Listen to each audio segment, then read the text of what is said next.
Agradecimiento por la presencia de todos ustedes. La universidad de esta linda ciudad nos ha invitado a colaborar y pensando como nuestro gran cocinero, el que ha hecho que la cocina peruana suba a los niveles en que está, lo ha hecho a partir de intercambiar las experiencias entre todos los cocineros. Y creo que esa es la mejor manera, y su demostración es que ahora tenemos una cocina a nivel mundial. Creo que esa es una excelente manera que deben tenerla todos los gremios, y en la Universidad de Ingeniería creemos lo mismo, la necesidad de intercambiar todos nuestros conocimientos, que es una manera de crecer en conjunto. No puede crecer alguien y dejar que los demás no crezcan. De esa manera no hemos crecido. Trataremos de estar a la altura de las expectativas. Somos una universidad que en el país tiene 139 años de hacer exámenes de admisión. Somos la más antigua en cuanto a eso. Eso nos ha dado una experiencia enorme y que tendremos que aprender ahora de ustedes, como espero ustedes lo hagan de nosotros. Algunas consideraciones generales. Me voy a referir a la identidad. Después veremos por qué la traigo a colación. Si un arquero dice que el puesto de arquero es el más importante en el equipo, seguro que es verdad. Y si eso lo dice el delantero, seguro que es verdad. Yo soy marcador de punta de derecho y para mí ese es el mejor y el más importante puesto en el equipo de fútbol. Y eso es verdad. Eso sí significa que cada uno tiene que tener clara conciencia de que lo que hace es lo mejor, que lo que es uno es lo mejor, que el centro del mundo está donde estoy yo. Si consideramos eso, vamos a tomar las cosas de otra manera.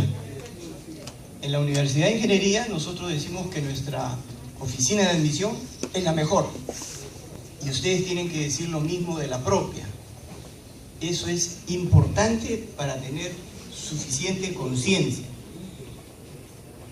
Si hay un señor que hace los Ferraris a mano, encargado de ajustar las tuercas de ese carro, tiene que ser esa la más importante tarea. Porque si él ajusta mal esa tuerca, el carro va a salir defectuoso. Y entonces en nuestra oficina el puesto de conserje es el más importante para él. Y el puesto de logística es el más importante para el de logística. Y en mi caso, que es la jefatura, tiene que ser el más importante para mí. Eso significa que en una oficina como la de admisión, y lo que vamos a tratar de hacer es que la oficina de admisión de ustedes consiga la más alta calidad y se certifique con ISO. En esa tarea tenemos a una experta, que es la ingeniera Carol Bejarano, que ha logrado certificar nuestra oficina. Sin su ayuda hubiera sido imposible. También logramos acreditar la Facultad de Arquitectura a través de la RIVA, que nos puso a la Facultad de Arquitectura de la Universidad de Ingeniería entre las 200 mejores facultades del mundo. Decía entonces que es importante tener conciencia de que somos el mejor equipo. Solamente eso es el inicio de un buen trabajo. No podemos pensar de otra manera. Creo que todos, de alguna manera, más los caballeros, habrán visto esto en el fútbol, ¿no? Nuestros jugadores no salen con la conciencia de ganadores, difícilmente van a ganar. Tengo alguna anécdota, el Cristal salió y le dijeron trae un empate, iba ganando 3-0, regresó 3-3. la conciencia del ganador, la conciencia de que yo sé, la conciencia de que lo que yo hago es lo más importante. Yo soy arquitecto, pero hoy día mi trabajo más importante es el dedicado a la oficina de admisión.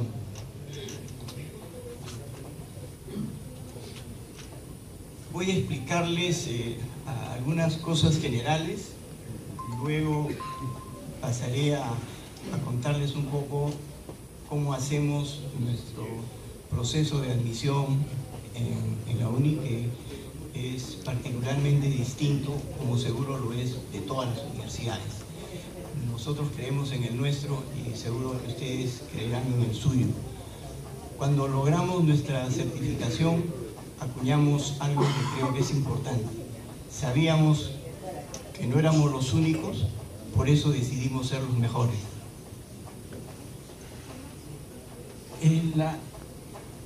A partir de lo que les he dicho, la oficina de admisión, en nuestro caso, se ha convertido en una oficina cazatalentos. Existen empresas especializadas y nosotros queremos emularlas. Es decir, buscar para cualquier institución el mejor personal que ellos estén intentando seleccionar, particularmente para la universidad, y por ahí nació, tenemos que seleccionar a los mejores alumnos para que sean los mejores profesionales para el desarrollo del país. Eso convierte a la oficina de admisión en la más importante de la universidad, porque tiene la tarea más delicada, es decir, saber seleccionar a esos postulantes y saber apreciar cuál de ellos son los que tienen las mejores condiciones para seguir la formación universitaria, la formación profesional, llegar a la maestría, al doctorado, a ser exitosos y talentosos. Y es cierto que no podemos enseñarles los talentos, pero sí podemos guiar en su aprendizaje. Y hay algo que de repente no es exactamente para nosotros, es válido para todos. Creo que buscamos nosotros el talento para ser arquitectos, el talento para ser ingenieros, el talento para ser médicos, etc. Pero creo que hay que buscar algo más que eso, es el talento para vivir. Si entendemos el talento para vivir, lo demás será mucho más sencillo. Nosotros, desde que empezamos nuestra tarea, sabíamos entonces que la imagen de la universidad, que el prestigio de la universidad, depende en gran medida de nosotros. Depende en gran medida de la oficina encargada de seleccionar a los postulantes para las distintas carreras.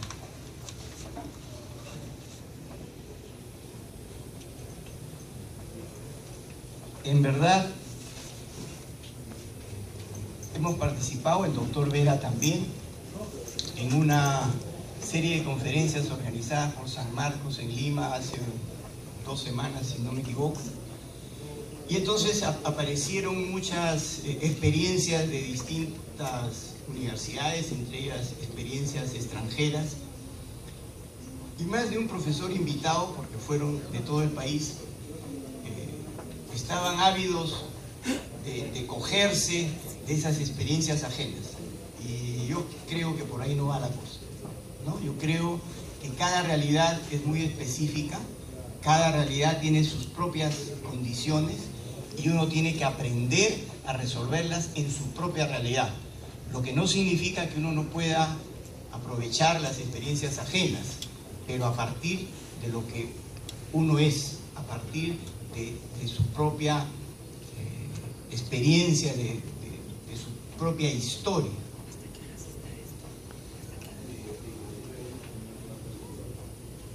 Este fue otro tema que también trajo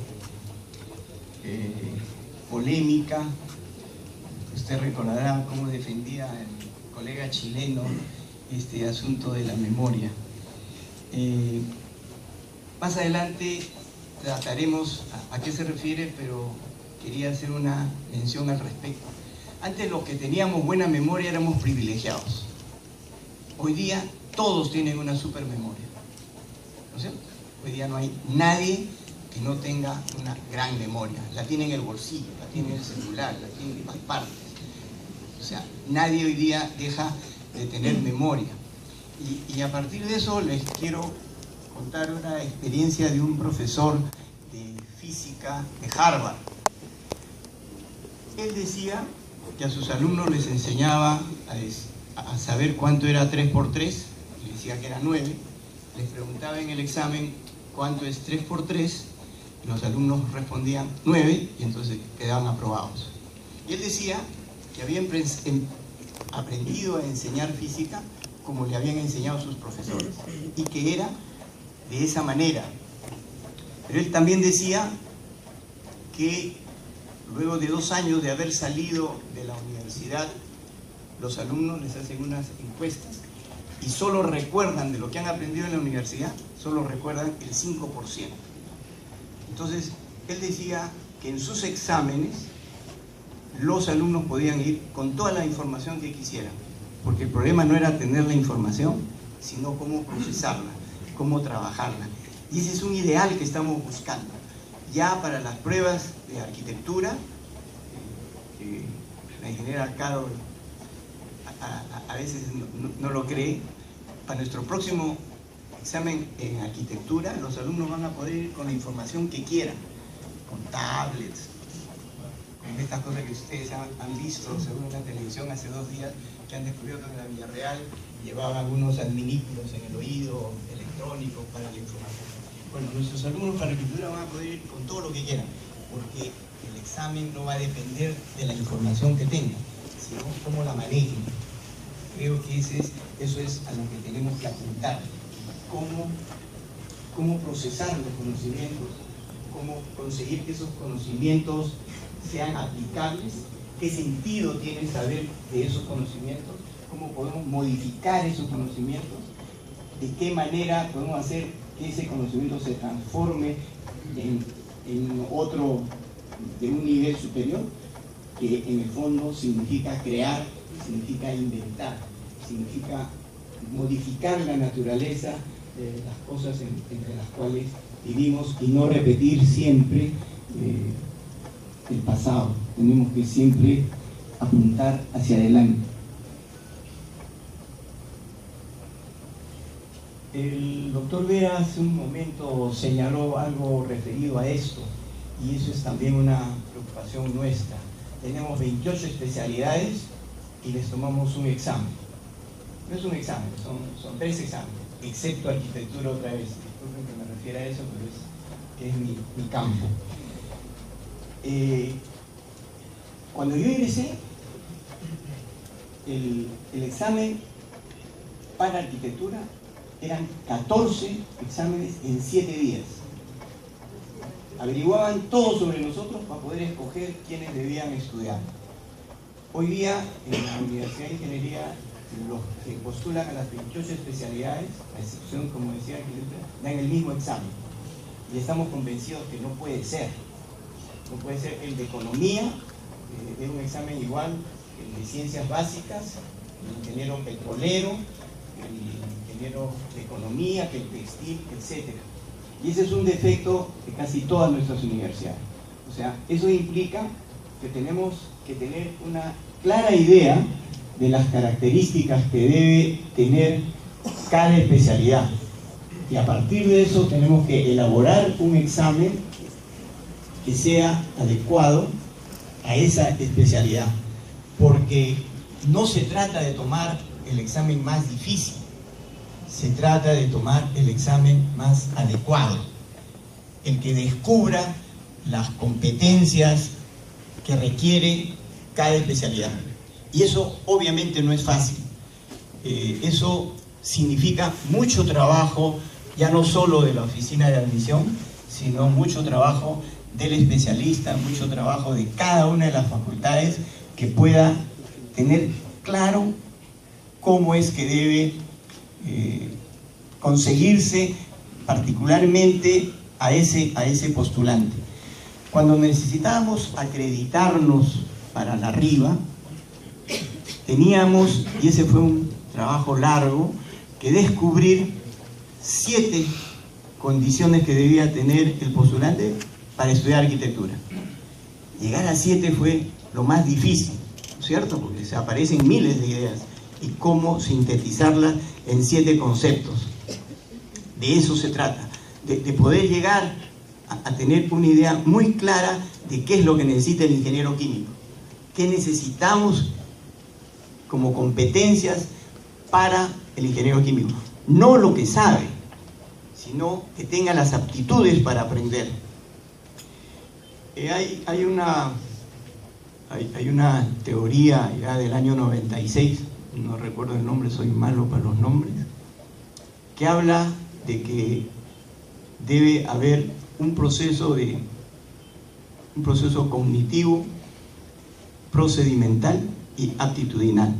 Muchos de acá pueden haberlo ya escuchado. Entonces habla de estas 3 categorías: el conocimiento, cómo se procesan y qué sentido tienen el manejo de estos conocimientos. Pero yo creo que hay algo más que eso. Hay la necesidad, más bien, de que, para mí, el postulante sea inteligente, ¿cierto? O sea, que con eso podría bastar. Pero justo ahora en el desayuno conversábamos con el ingeniero Caro, en que para mi profesión, por ejemplo, no nos interesaba esa ingeniería emocional, sino esa inteligencia emocional, sino que nos interesaba una inteligencia visual espacial, ¿no es cierto? Como ahora hablan de la inteligencia lógica matemática, la inteligencia emocional, etcétera. Vamos descubriendo que hay distintas tipologías de inteligencia. Entonces, necesitaba, decía, un muchacho inteligente, un muchacho con vocación. En esto hay mucha discusión. Eso es cuestión de que cada uno decida en su discusión de qué se trata, porque alguien puede decir, son muy jóvenes para tener una vocación clara. Y yo digo, si no tiene la vocación clara, va a ser difícil que consiga algo. Generalmente los que llegan a peldaños altos son los que tienen claro a dónde quieren ir. Porque si yo sé a dónde quieren ir, el camino lo voy a hacer aunque no exista, ¿cierto? En cambio, el que no tiene vocación va a estar saltando de facultad en facultad, yendo a un trabajo y al otro, y su puntería se va a desviar necesariamente. También tendrá que haber un alumno que tenga metodología, ¿no es cierto? Que tenga capacidad de trabajo, una persona que sea capaz de superar los retos, superar las caídas, superar los defectos. Pero todo esto parece un tanto subjetivo. Sin embargo, cuando ustedes en grupos de cada especialidad empiecen a pensar esto, se van a dar cuenta que ustedes mismos se van a descubrir y van a ver qué es lo que se requiere. Y digo esto porque todos los que estamos acá probablemente somos maestros porque somos profesionales. No hemos estudiado para ser maestros. Somos profesionales que nos dedicamos a la docencia. Entonces no hemos aprendido, por lo menos la mayoría, en nuestro caso, eso nos ocurre. Son grandes ingenieros que talentosos y que se dedican a la enseñanza, pero no han aprendido a ser profesores. Entonces, enseñar a que el alumno aprenda a aprender, eso es lo que tiene que lograr el maestro, es decir, guiar el aprendizaje de cada alumno, porque cada alumno es distinto y a todos los medimos con la misma vara. Entonces, eso no es necesariamente conseguir los mejores profesionales, porque cada uno tiene un desarrollo distinto, y ustedes podrán ver las historias de Einstein, de Bernard Shaw, es decir, cada uno de estos personajes que en el colegio, en la universidad, fueron pésimos alumnos, pero en la vida consiguieron logros debido a otras características. Probablemente con otros maestros pudieron haber conseguido otras metas.